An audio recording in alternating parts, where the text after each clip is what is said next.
All right, so we have that. Good morning, afternoon, evening, whatever time you'll be watching this. How are you doing? So let's just go straight into what we are here for. This is module 4, which is the last module of this whole teaching. The last, how will I put it? The very finally module of teaching you how to effectively trade gold. Maybe not just gold, maybe another type of commodity. All right. So without further ado, this is how I'll start this video. I'll start with, let's first bring the title of the video.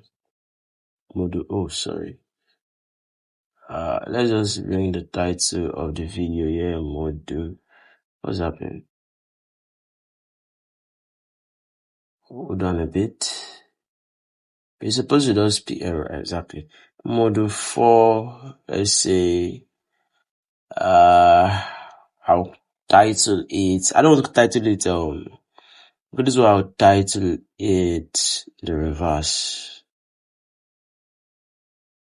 So I'll explain in a short while what I mean by the reverse. So what I mean by the reverse, you understand that. But before we do that, I like that you guys, you that is watching this video, I like that you do something really quickly. I like that me and you do something really quickly. Let us act like we are about to place a trade. This just helps you recall module 3.5 and module 3 video. Let's just start all over again from what we'll do if we are just in the chat. Let's do that together before we move into module 4 video. So we'll call it module 1 to 3.5 recap. That's what we are basically doing now. Alright, so the very first thing, is that we'll go to our 1 hour chart. And what are we doing on the 1 hour chart? We are looking for what?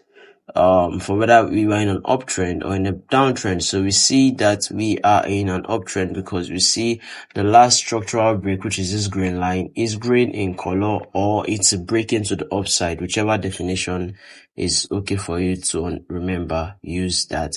Then now that we have our bias, which is uptrend, the next thing that we would be doing is that we would be following our trend, right? We'll be buying, looking for where we can buy, right?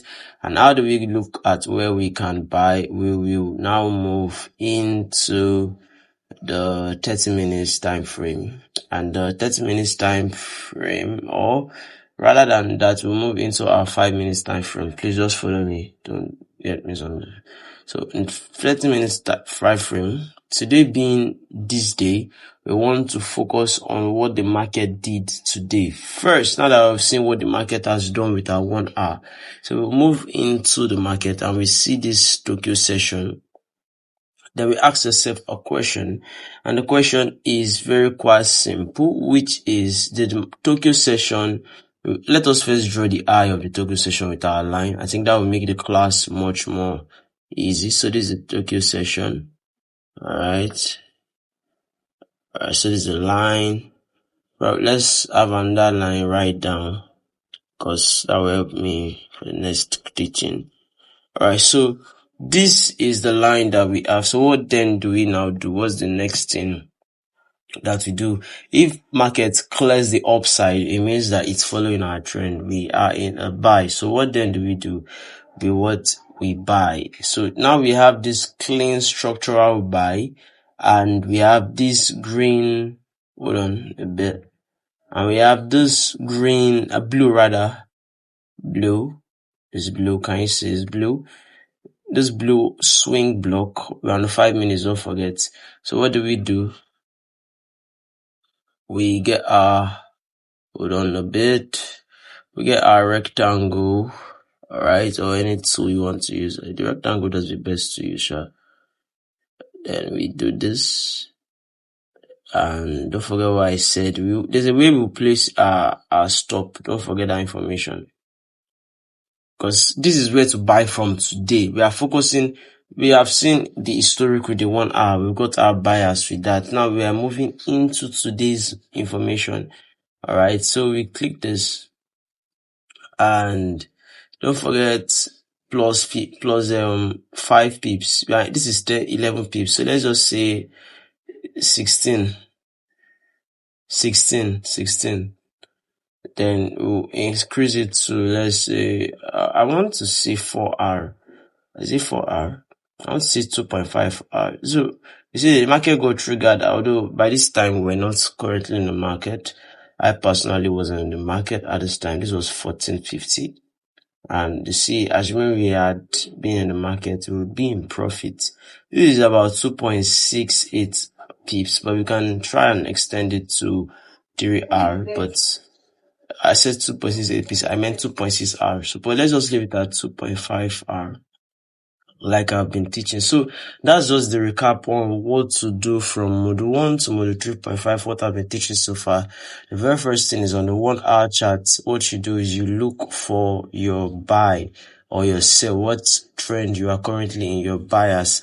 Then the next thing you do is that you now come into the 5 minute, turn on your Tokyo session and check, did the market clear the upside of the Tokyo session or the downside? If it's clear the upside, you look for the swing block that was created, then you use that swing block. In this case, this was a swing block that was created, this blue stuff. Then you use that swing block and you get and buy your you buy at that area, and you can extend a bit lower to a plus 5 what's the word, plus extra 5 pips. Like some people does leave it here actually. Like some people does usually leave it here, which is dangerous. 11.6 pips. You know, it makes the RR much longer, but in my opinion, I like for you to always give market space. Give yourself space. 11 plus 6, 5, that would be about 16 point something or thereabouts. Just make sure it's exactly 5 pips. That's how I usually trade mine. So now let's now move into the market, the work for the day. So the work for the day includes hold on, we're in 30 minutes time from now. Let's leave it like that. So the work for the day has to do with the reverse. Now that we know what to do when market moves in our position, in our area, let's say we are in an uptrend and the Tokyo session, market cleared the upside of the Tokyo trend, like we saw. You can go back and reverse the video so you can understand. Oh, that makes... I'm actually talking about the reverse. Anyways, joke apart. You can actually rewind the video so that you can get back what I said. Go back to the place of the Tokyo session now. So now that you are there, now that you are back from doing that, now you can now see that we buy when the market clears the Tokyo side, right? When it clears the upside of the Tokyo session. What about when the market clears? Let me go back to the 5 minutes. What about when the market clears the downside of the Tokyo session? For example, this is the old Tokyo session. What about if the market had done something like this? So where's this instrument? So what if market did something like this? All right, you wanted to clear. There's a lot of things to consider, but so what if you did something like wanted to clear it? You now cleared this guy. What will you have done? What will you have done? Where will you buy from? Will you buy? That's the question. So what you do in this case is that you use a bigger alternative, which is the 2 hours. All right. Please, I did not say 1 hour. I said 2 hours. I repeat myself. I did not say 1 hour. Pay attention. I said 2 hours. 2 hours. Use the 2 hour order block or fair value gap. All right. The 2 hour order block or fair value gap. Order block or fair value gap, these are areas of consideration. These are areas where market makers then. So in my opinion, I would say that you should use, well, yeah, I'm correct. Use a fair value, an order block or a fair value gap. And how do you turn that on? Well, slightly turn this off so to keep your chart clean. Come to your settings, go to internal structure, turn internal blocks, and please switch it off after you do this for the sake of, then you can change the color of internal order block to be like, let's say ash. so that it will not confuse your swing block, just in case you did not turn it off, just in case. But I'll advise you turn it off, and I'll advise that you change the color even if you are going to turn it off. So now that we have the internal, so that you don't go and be buying at all this for our 5 minutes, we'll be buying at a swing block, not an internal block. So I don't want you to mix it up. Internal and swing block, they are two different things. Internal block is inside. The swing block is external. It's more outside. It can be more trusted. All right. So I would not want to be doing theoretical jargons. I take you straight to the point. Now, internal, and with time you understand, if by yourself you get time, look into the charts. Why is this internal? Why is this by yourself? You understand certain things. Alright, so now we've turned our internal order blocks on. The very next thing for us to do is to switch on the market. Switch on the indicator. Now you can see they are kind of gray in color. So what do we do then? We would, if markets are, let's say markets are touched, I said that Tokyo session, this is where we have bought, because markets, it cleared the markets, the Tokyo side to the upside. It cleared the Tokyo session to the upside on the 5 minutes. But what about the reverse case? What about when markets cleared the downside? Like that's why the modifier is tied to the reverse. So what do? If it had touched somewhere like here, we will now buy. This will be our block. We cannot do this for 5 minutes because 5 minutes internal blocks they're not strong. But a 2-hour internal block is even stronger than a 5 minute swing block. So that's where we can use. I'm not saying that this is a good area. In fact, I would have not taught you the reverse. I just leave you to be trading when market follows the trend, because market is already distorting the trend by clearing the downside of that Tokyo session. But just in case you want to be aggressive, you still have to look out for trades. What do? You use this internal block. Alright, you use this internal block. And as you use this internal block, what then do? You now use the long position. Alright. You buy. This would have been the place. Alright. This one here. Then we now say 51 plus 5, that's about 55 of here, 55. Makes no difference if it's still close. So then we can now take it to 3 hours. So you can see that this one has a lot of work to do. So rather, I don't say you can do that. You can do that. You can leave it. It's all in your court. Whether you choose to do this or choose not to do the other one. Well, just choose to leave the case of reverse. Is your choice. Alright. For me, it's kind of over stressful. Like, just leave it, because just focus on other commodity that you get, or maybe go to the synthetic or the indices. Don't do this. Yes, that's my advice. Don't do this. But just in case you want to be aggressive, go ahead. No problem.